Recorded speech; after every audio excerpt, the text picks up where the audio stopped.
ఏపీలో శాంతి భద్రతలు ఘోరంగా క్షీణించాయన్నారు మాజీ సీఎం జగన్మోహన్ రెడ్డి.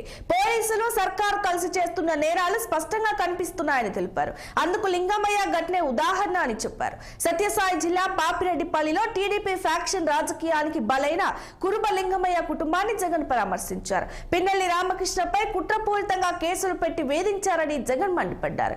పోసాని కృష్ణమురళిపై 18 అక్రమ కేసులు బనాయించి తీవ్రంగా వేధించారని ఆగ్రహం వ్యక్తం చేశారు. సందిగం సురేష్ పై తప్పుడు కేసులు నమోదు చేసి 145 రోజుల పాటు జైల్లో ఉంచినట్లు గుర్తు చేశారు. ఇవన్నీ ప్రభుత్వం పోలీసులు కలిసి చేస్తున్న నేరాలేనని వివరించారు జగన్మోహన్ రెడ్డి.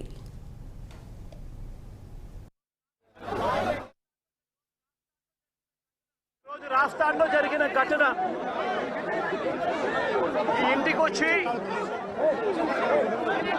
ఈ నియోజకవర్గంలో ఎందుకు ఈ ఘటన జరిగింది,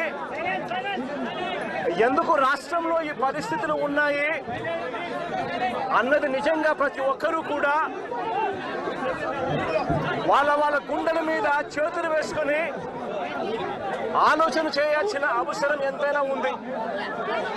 ఎందుకంటే ఈరోజు నా పక్కనే లింగమయ్య అన్న భార్య ఉంది. తన భర్తను కోల్పోయి తను ఏం చేయాలో అర్థం కాని పరిస్థితిలో ఈరోజు లింగమయ్య అన్న భార్య నా పక్కన నిల్చొని ఉంది. అసలు ఈ ఘటన ఎందుకు జరిగింది, రాష్ట్రంలో ఉన్న పరిస్థితులు ఏమిటి, రాష్ట్రంలో ఇదే మాదిరిగా కొనసాగితే పరిస్థితులు రాష్ట్రం పూర్వపు రోజుల్లో బీహారు గురించి మాట్లాడుకునే వాళ్ళం. ఈ రోజు ఉన్న రాష్ట్రంలో ఉన్న పరిస్థితులు చూస్తే ఈ బీహారు ఇటువంటి రాష్ట్రాలన్నీ ఎక్కడికో పోవాలి. ఆంధ్ర రాష్ట్రం పరువును దేశంలో కన్నా కూడా రోడ్డును పడేసిన పరిస్థితులు ఈ రాష్ట్రంలో ఈ రోజు చంద్రబాబు నాయుడు గారి పరిపాలనలో కనిపిస్తా ఉన్నాయి.